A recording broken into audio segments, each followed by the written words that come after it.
Service.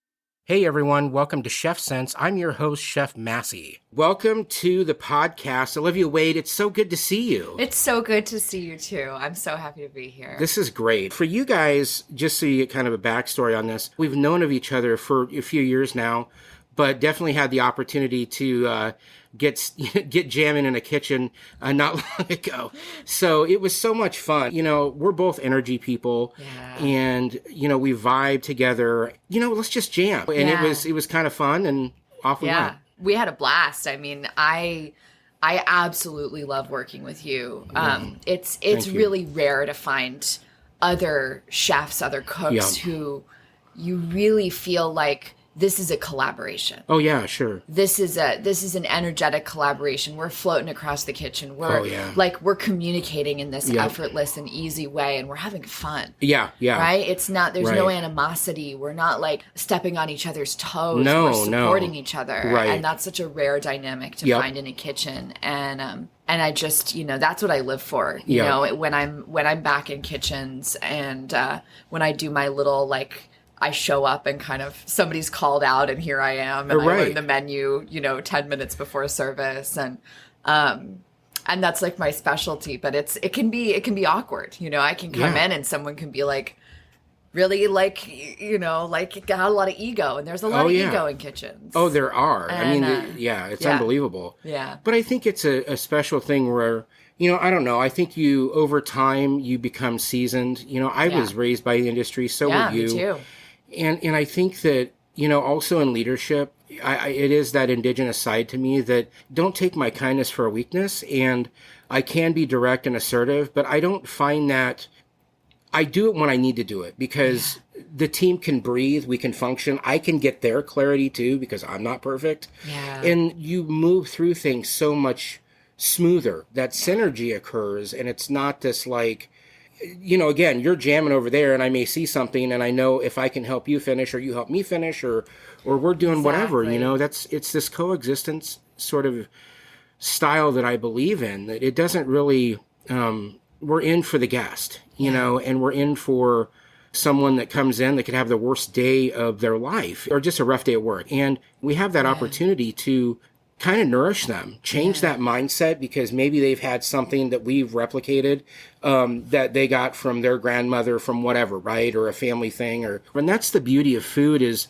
you can take people on a journey. Yeah. And you're going along with it too. And so working with you in there, journey. We were, you know, a few things that I'm always appreciative of you and your talents. You know, I think there's so many things that are important to me about you in sharing on the podcast. You're one of ours that are, well, first of all, you're talented no matter what you do. That's a huge gift. Thank you. You know, people go a whole lifetime to try to captivate that kind of energy. But when you're looking at transitioning, you know, you were raised in the kitchen and you transitioned into something else very special. So if you could kind of talk about that and enlighten our listeners, that'd be amazing. Absolutely. So I cut my teeth in the food service industry starting at the age of 17. I was managing my first business by 18 years old. And I worked in the food service industry until I was 25, 26. And I got really, really sick. Mm-hmm. And I was at the time managing a kitchen. I really fell apart. I mean, I was doing 100 covers almost every night, like 80 to 100 covers with two people in the kitchen. And I think our menu had like 30 things on it. I mean, it was really, it was unusual. It was an unusual, even for the food service industry, It was an unusual situation. And I'd burnt out before, but I'd managed to kind of bring myself back from that. Mm-hmm. But this was like pure and total burnout. I had a mold bloom in my house. I found out I had Lyme's disease. And then I found out I had the worst case of lead poisoning that any doctor in this area had ever seen. Right? Wow. Like ever. I had, you're supposed to have no more than 0.03 parts per million of lead in your blood. Okay. I had 110. Holy cow.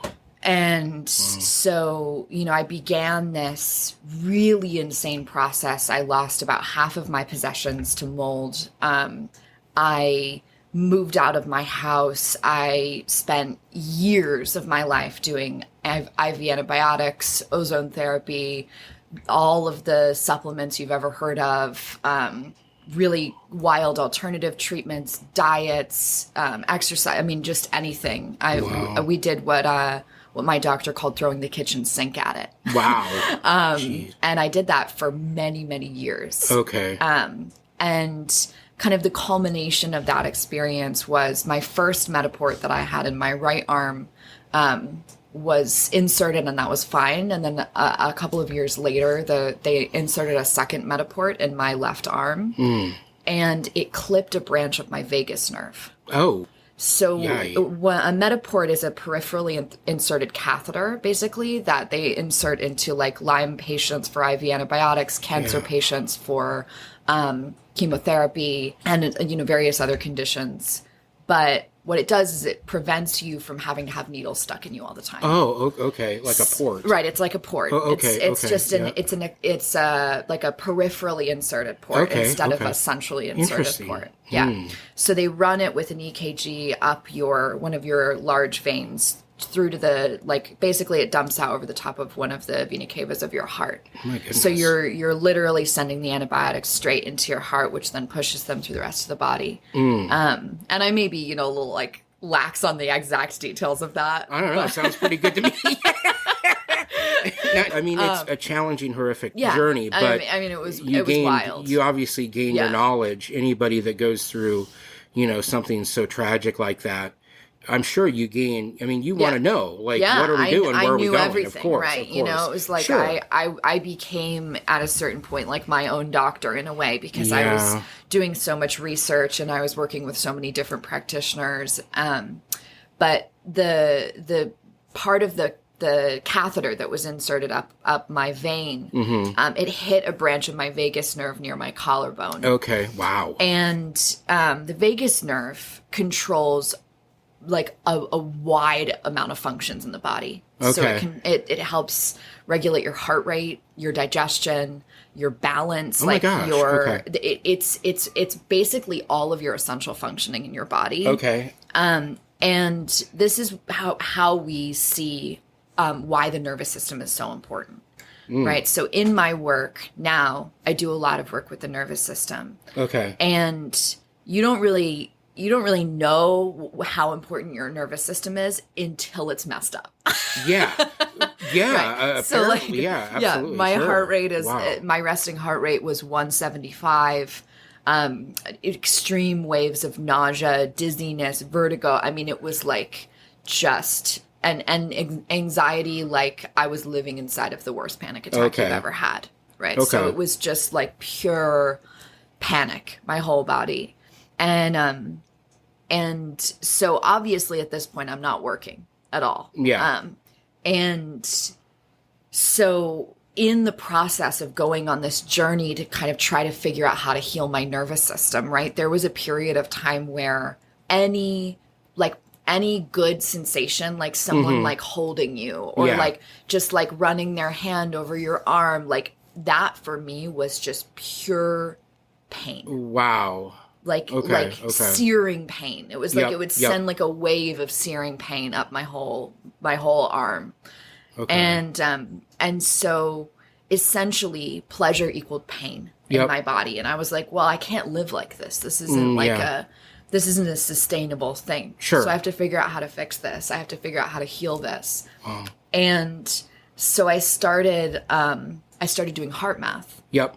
And heart math, if you don't know, is basically a series of breathing exercises that are centered on utilizing the heart. Okay. Which is like, if you think of the heart as the control center. Yep. For emotions, for your nervous system, the heart is like your command control. Okay. And so what you do is you work with the heart, you regulate the heart. You bring the heart into a state of coherence, which is optimal function. Okay. Which then essentially helps the rest of the body go into a state of rest and restore. Oh, wow. Go into a state of resilience, right? Yeah. So we increase the body's resilience. We increase our capacity to handle and adapt to stress. Okay. Wow. And so I started working with heart math for myself. And I was still dying. I was still really at the edge of existence at this point. And my mother had decided that she wanted to do her Reiki training. And she had been doing Reiki with a practitioner for a long time. And she was like, I'm going to do my Reiki training. I think, you've tried everything.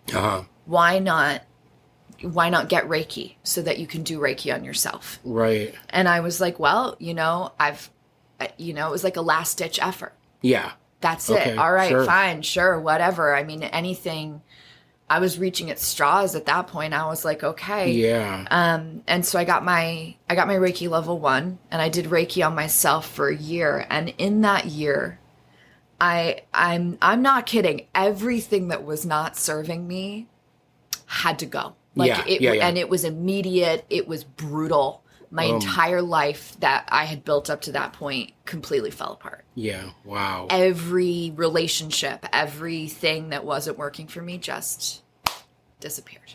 I mean, absolute rock bottom. Wow. Absolute rock bottom. The deepest depths of human suffering. My gosh. And everything was stripped away from me to the point at which the only thing at the center was me.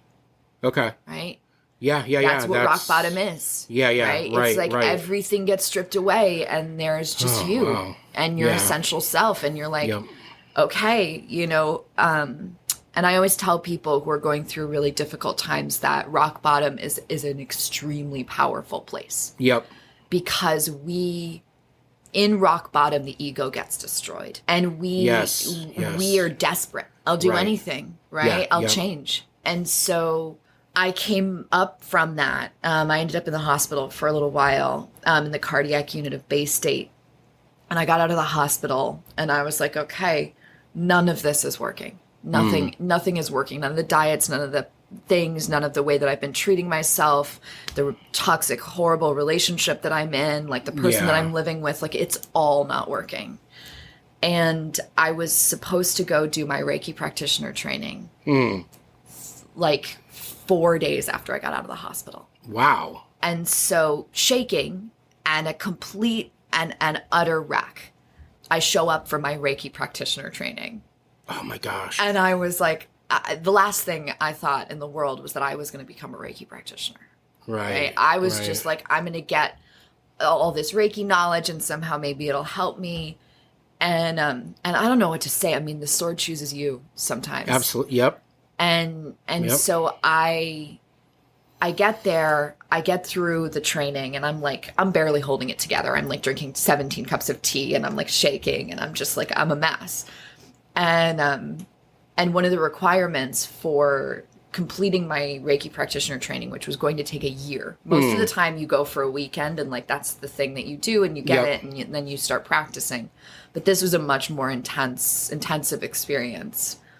And I had to take 25 practice clients. Oh, wow. Jeez. So suddenly I was like getting better. I was sober. I was living with my mother. I was like at my rock bottom. Yeah. And I had a bunch of clients. Wow. Man, no pressure. No pressure. Oh my gosh. And, okay. And I was meditating. I was meditating for 2 to 3 hours a day. Oh wow. Okay. And we're still in like pandemic times, right? Okay. So this is like 3.5 years ago. Yep. And we're still in pandemic time, so I have like people like coming over to my living room to like be on the table in my living room, and I suddenly realized that all these people were getting better. Wow, that's amazing. Like I was doing Reiki on all these people and things were changing for them. Their lives were changing. Like huge, big things in their lives were changing. Like their outlook and their jobs and everything was aligning for them. And they started wanting to come back to see me. And I was like, okay. Yep. Right? Like, I guess I'm doing this. And it took me about 6 months to realize that not only were they getting better, but I was getting better. Okay. Right? Like my whole nervous system had stopped vibrating so hard I had to sleep in a swing instead of in a bed, like wow. I could sleep in a bed again without my whole body vibrating so hard I couldn't sleep. And all these things just started to get easier, Yeah. better, like my mind cleared, I had more energy. And so I've always been in a service profession. Yeah. Right. Right. I've been in the service industry since I was 17. And suddenly I found myself in service. Again, Yeah, right. It's Exactly. not like it was any different, really. Yep. I'm in service. I managed a cafe for a long time. I sat and I listened to people talk about I watched their children grow up. I listened, people came in crying and I handed them coffee and a cookie, and, it wasn't really any different. Right. In a lot of ways. Okay. But I was different. Yeah. Right? Like, wow. I found inside of myself what it truly meant to be of service. That's amazing. And my experiences, all of the things that I went through, the depths of the suffering that I went through, and all of those things, they became useful in that context. Okay. Yeah. Right. Because someone could come to me and be like, my life is falling apart. Yep. I'm at the very end of my rope. I'm under so much stress. This is happening. This is happening. Yep. And I could honestly tell them that things were going to get better. Yeah. Wow. Because I could hold hope for them when they couldn't have it. That's amazing. I mean, because if I could what get a better, phrase. Okay. If I could get better, yeah, anyone could. Sure. Wow. That is powerful. If I could spend the beginning half of my life destroying myself, if I could get better, anyone could. Wow. That's so awesome. And that's how I ended up doing what I do, Yeah. And then I expanded my work into sexual wellness, which is really an incredibly underserved, an underserved bracket of therapeutics. I often tell people, when they come and they sit and they're like awkward and they're sitting and they're trying to talk to me about things, and I'm like, give yourself some credit, because this is stuff we don't even talk to our therapists about. Right. Yeah. And okay. so, I then discovered that my mission or my purpose was to create a space so safe that your deepest, darkest things, your things that you were struggling with the most, your marriage or your relationship, or that they were all safe in the container. Is that called sexology? It is. Is that right? Yeah. Okay. I am. Okay. I'm a board certified clinical sexologist. I went to a college in British Columbia for 2 years that specialized in somatic clinical sexology and healing. Wow. Okay. And so all of the practices that I do work with the body, right? Because that's where all of the things that we experience are stored. Right? They're all stored in our tissues, right? Okay, you always hear this kind of old adage, the issues are in the tissues, which I think is really that's funny. catchy. Isn't No, that that catchy? makes, right? That makes sense. Yeah. And often, we end up in like traditional talk therapy, which is really, really helpful and can be extremely effective. And sometimes there are people who are like, I've been at this for 10 years. Why isn't this doing what I want it to do? Yeah. Right? And I myself have been in therapy since I was 14, and I see a therapist every week. But I also do somatic work, somatic is breath, movement, mindfulness, body awareness, right? Somatic is sensory. So it's sight, taste, touch, smell, hearing. Okay. And when we work with our body, when we work with our senses, we bypass the mind. Okay. So we can actually heal things in the body that we may not have like an intellectual grasp on. Okay. Right? Yep. There may be grief. We might not know what that grief is or where it's from. It could be epigenetic. It could be from our family lineage. Oh, wow. Right? Yeah. And we don't know how to name it. Yeah. But we know what it is, and we know what it feels like in our body. It feels like tightness in the chest, or it feels like, tingles going up the back of my neck, or it feels like, every time I'm in a room full of people, I lose my ability to speak, right? That's happening in the body. Okay. Right? Yeah, of course, sure. And so, most of my work is integrative, right? It works with the mind, the heart, and the body. Yeah. And sexuality, which is a huge component of what we overlook Yeah, in our society. absolutely. Yeah. Yeah, So wow. that's how I ended up doing what I'm doing, Yeah. which is just a wild ride. Yeah, that's I mean, those are some big categories. I mean, you're Yeah. doing Reiki, the sexology, heart math. Heart math. So you do like couples and you Yep. do Yeah. group Yep, workshops I too, do group right? workshops. I work with couples. My real joy is working with couples in one-on-one in that really intimate container where it's like, oftentimes what I'll do when I work with couples, and I find this to be really effective, is I'll see each of them separately to begin with. Oh, okay, that And makes so sense. I Yep, get yep. this sense, this feeling for what does their relationship feel like to each one of them individually. Yeah, that's important. Yeah. I can see It's that. and then we bring them together, right? So we give them Yeah. practice. I give them Yes. practices that they have to practice together, even though I'm seeing them separately. Yep. And then I talk about what are those practices, how are those working for you? Okay.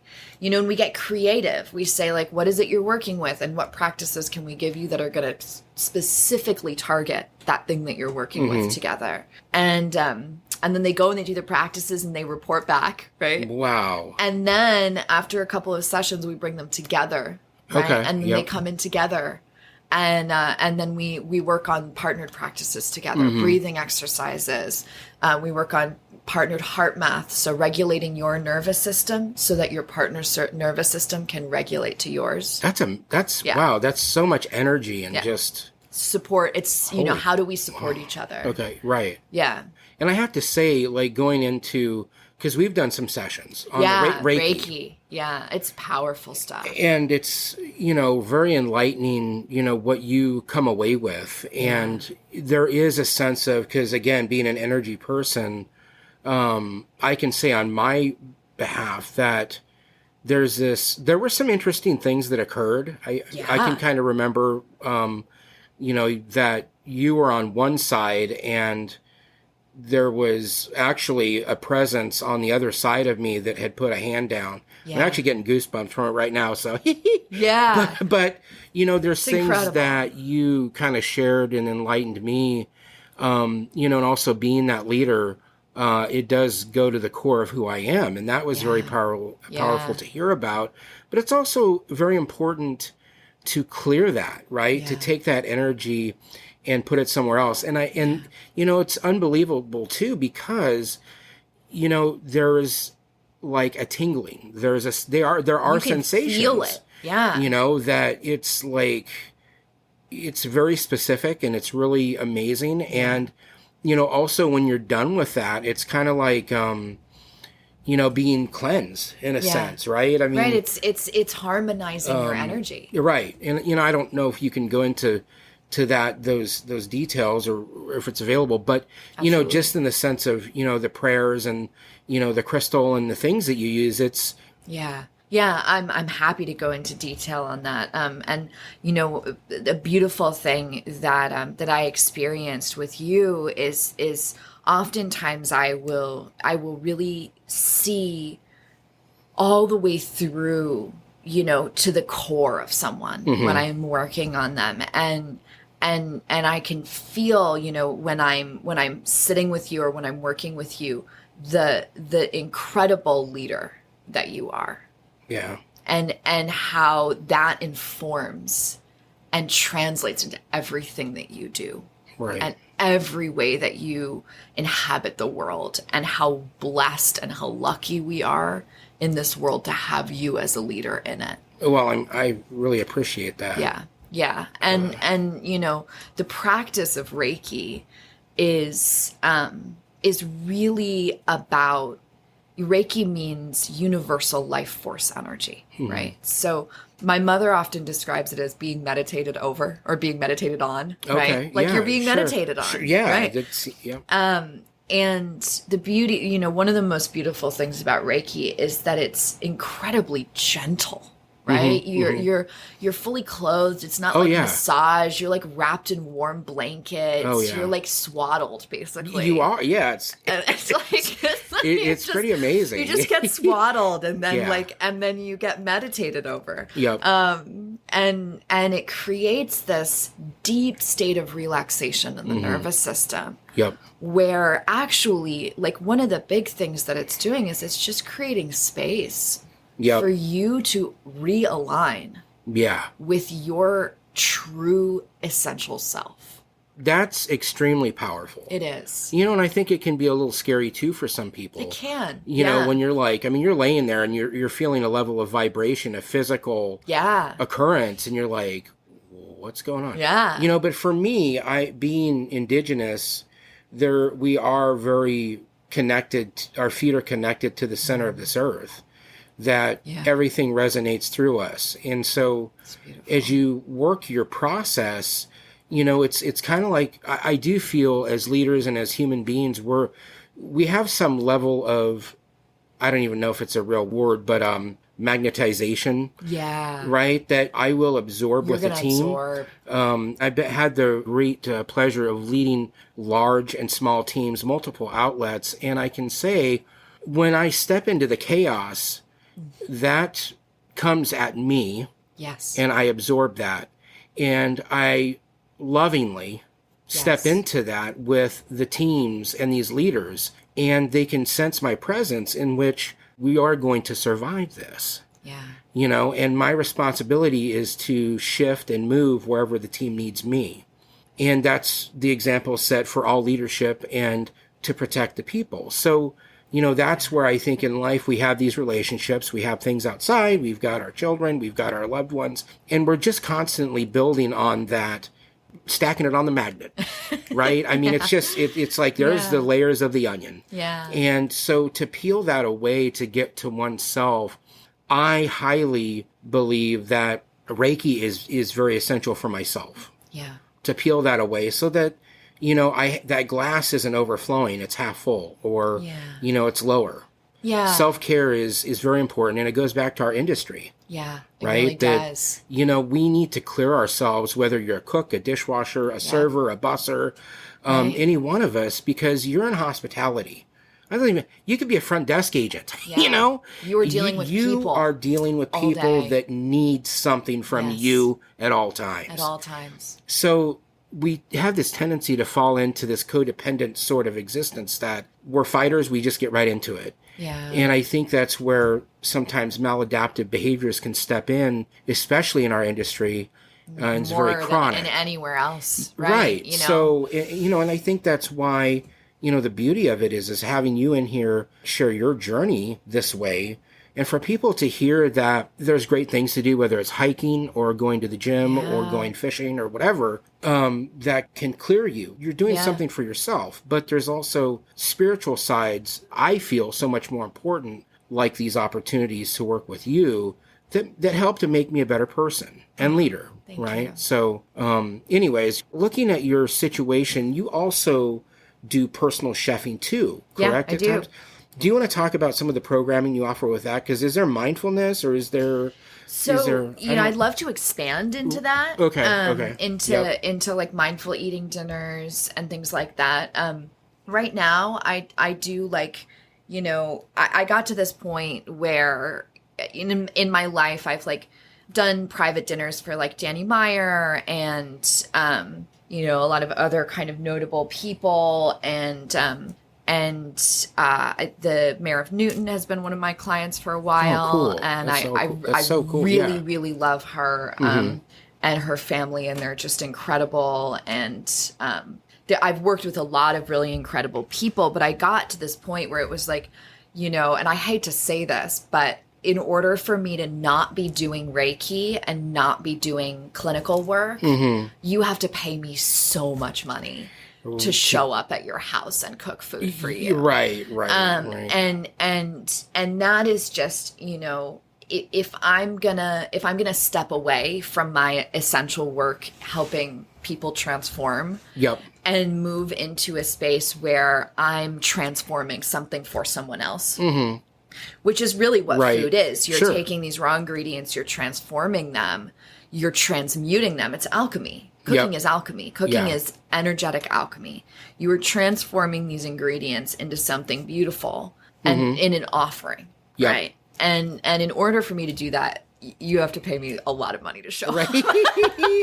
Well, hey, that's a great boundary. It is. It's a really good boundary. And so I don't have a lot of Yeah, private yeah. cooking because really like that work for me is so devotional. Sure. Right. And right. I want to be able to step fully into that devotion and give every ounce of my energy, every ounce of my attention to creating that menu, to executing that meal, to finding just the right person to come help me, and then to creating an evening that's gonna blow your mind. Right. Absolutely. Right? Yep. If I'm in that space, I need it to be transformative. Yep. Right. But you know, as I move out into the world with workshops and, you know, other things, I did a Valentine's Day workshop 2 years ago that was phenomenal. It was a couples workshop. Oh, cool. And I cooked a 4-course meal for Oh, it, fun. which was super fun. So we had a 4-course meal and then we did this beautiful couples workshop. And that kind of stuff Yep. is really exciting for me. Okay, yeah.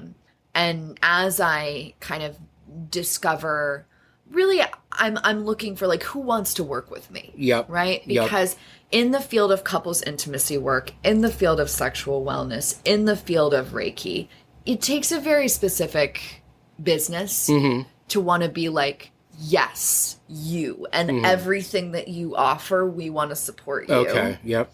Right? Because a lot of the time there's still bias or there's still conditioning around like what intimacy work is or what, you know, and they don't want to say, oh, this is an authentic lineage-based tantra workshop, or this is a couples intimacy workshop. They don't want to advertise that, which is the kind of the barrier that I run up against. Yep.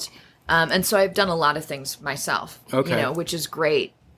But I'm just kind of like, I'm in this space where I'm like, I have a lot of things on the back burner. Yes. Yeah. right? And sliding them up gently. I'm okay, like gotcha. I'm gonna slide them up. I'm Yeah. gonna look at them. I'm gonna be like, is this the right thing? It's not quite done yet. We're gonna put it back on the back burner. Yeah. Yeah. And my cooking metaphors they are in everything. No, hey, you're in it for life now. Yeah, exactly. And so Yeah. you know, it's like I think the way that I've operated the best and the way that I always operate is my work is not a work of promotion, it's a work of attraction. Yeah. Okay. Right? Because the right people, the right things, the right experiences, they're going to find me. And they're going to be aligned if they find me. Yep. Right? And if I'm out there and I'm reaching, if I'm reaching for something, it's not working for me. Now that's Right. not true for a lot of people, right? Right. They need to grind, they need to reach, they need to do that. That almost killed me. Yes. You're right. So, you know, for me, it's about getting really solid in myself, right? I get out into the forest 3 days a week. I do great. yoga 2 or 3 days a week. I hike with my dog. I'm like, you know, cooking myself really good food. That's great. Really enjoying all of my client sessions and working with people. And the more that I just take care of myself, the more that radiates out into the world around me. For sure. And so I've had to really change the way that I inhabit the world. Yeah. So that now I'm just kind of like, all right, here I am. Right. And I'm going to go to the places that want me. Yep. That's pretty awesome. Yeah, that's kind of where I'm landed. That's really great. Okay. Yeah. Wow. Well, cool. That sounds exciting. It is. Yeah. You know. It's a lot less effort. Right. Yeah. Yeah. You know, which is great. I've found beautiful partnerships and incredible working environments. And, you know, I opened a business with my mother. Yeah. I own a family practice. That's so cool, which though. is so cool. You know, Yeah. Back to Heart Center was, you know, born in the living room of my mother's house in the middle of the pandemic. And it was us just looking at each other and being like, should we open a business together? Yeah. And here you are. And here we are, because it was the path of least resistance. Mm-hmm. Because we love working together. Yeah. Because there isn't anybody I would rather be in business with. Sure. I have an incredible relationship with my mother. She has seen me through the absolute depths of suffering, and she has just held steady. Yeah. She has never tried to change me. Wow, that's so wonderful. Most incredible. Yeah. We're totally different people. Okay. Right? Most incredible gift she's ever given me is my mother never tried to change me. Wow. She's just supported me becoming the person that I am. Wow. Yeah. Well, it sounds like the A-team. Yeah, and we are, right? And it was like the path of least resistance. Like, okay, let's open a business together. Yeah. Right? And it has been 3 years of just like everything is working. Yeah. Which is incredible. Like, and in an effortless way. Yeah. In a way that's like, we support each other, and we've had one sticky moment maybe in 3 years where we had to like reevaluate something. Yeah. And that was, a day. Sounds like destiny to me. Yeah. Oh, absolutely. I mean, yeah. I think sometimes like I just needed to sit back and wait for destiny to find me. Right. Which was really hard because I'm a cook. Yeah. Right. Like absolutely. Yeah. It's so funny though. It's like, sometimes in life, it's like, it's not always what I want, but it's what I need. Yeah. And story of my life. Getting redirected, I'm always grateful for that's always presented itself to me. Yes. So being able to have that awareness is another gift. Yeah. Because some people don't do that. Yeah. And there's a lot of, more extra trials and tribulations and more skewed paths, but yeah, well, that's so great. Wow. I once had a partner of mine tell me, I wish the universe screamed at me as loudly as it screams at you. That's awesome. And I was like, that is the most apt description. It really is. Like, that's fantastic. Screams. They were like, I really wish the universe screamed at me that I was in the wrong place, doing the wrong thing, as loudly as the universe tells you. And it was awesome. They were completely right. Like, I mean, that's if as long as I'm paying attention. Yep. Right? Like, it flows. Yep. And I think that is essentially a thing that I learned in the food service industry. Yep. That I had to transmute and relearn for myself. But if you are paying attention, right? If you are present, if you are really there, it flows. Yes. Right? You know what to do. You'll pick up, everything could be on fire. You could have 40 tickets on the line. Yep. And if you are dialed in to the exact moment that you're in, we all know that moment that I'm talking about, that flow state, that absolute fireplace where you're just like in it and it's working and you don't have a thought in your mind. Yeah, it's beautiful. And it's beautiful. And I think a lot of my life has been me learning how to access that space when things are quiet. Ah, okay. Wow. When nothing is happening. Yeah. Because that is where that intuition is for me. Yep. Right? In the middle of the quiet, in the middle of that nothing space, where nothing is on fire and nothing is happening. Yep. Can I still hear that? Can I still be in that flow state? Can I still be as close to this present moment as humanly possible? Yep. That's really cool. Yeah. Wow. Well, we covered a lot. We did. So, first of all, thank you. We're so lucky to have you in our area. So lucky to have you. So how can people find you, schedule, or contact? Great question. So I have a website that is my personal website. Okay. And it's www.olivia, Olivia -Wade, WADE.com. Okay. And that has like you can just directly schedule through my website. Okay, that's great. Yep. And that's like a really kind of easy, you can look at all the different things I do. You can look at my bio. Okay. You can read a little bit about the different practices. And you can read about potential workshops I might be running, community events. Yep. And then also my healing arts center that I co-own with my mother, where I practice out of, is called Back to Heart Center. Okay. And if you just search Back to Heart Center, it should be the first thing that comes up if you're in this area. Hopefully, right. We've done our Google search. Yeah, you get those SEOs. Yeah, the SEOs, right? But Back to Heart Center, and we also have a website that you can just schedule a session straight through. If you're planning on working with me, I would recommend going through my website. I do in person in Great Barrington. I have a beautiful office on Railroad Street. And then I do virtual sessions as well. Okay. So, cool. That's good to know. And for virtual distance. Reiki too, which distance Reiki, which is actually highly effective. Okay. People don't use it that often, but it really works. I mean, the people that I've had that have done it are like, wow, I can't believe this works. And I still can't believe it works. And I'm a Reiki practitioner. Well, there you go. Well, so those people that are listening from across the U.S. and a few countries we have abroad. Yeah. And I do, I do clinical counseling work and and I work with the nervous system and I do, I have a really big toolkit. And beautiful. I work with a lot of different things. I work with PTSD. I work with people in the food service industry, which is basically just like continuous PTSD. Right. Right. Yes. And I work with couples. I work with young people. I have a lot of college students right now. Yeah. Okay. Who are all of them are about to graduate, which is really exciting. Oh, great. Okay. And I do a really wide range of work. Okay. Because I have a really big toolkit. Yeah, you do. And really, I love people.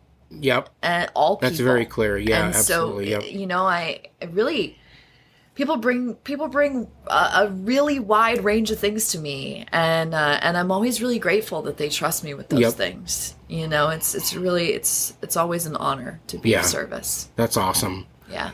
For everyone out there, take care of yourselves because you deserve it. That's the most important. So, all right. Thank you so much. Yeah, it's been such a pleasure. Yeah, all right, everyone. That is a wrap. You can check us out if you like that. Subscribe. Also, the Instagram, Chef Massey. Let's keep it simple. ChefMassey.com. Have a good one. Bye for now.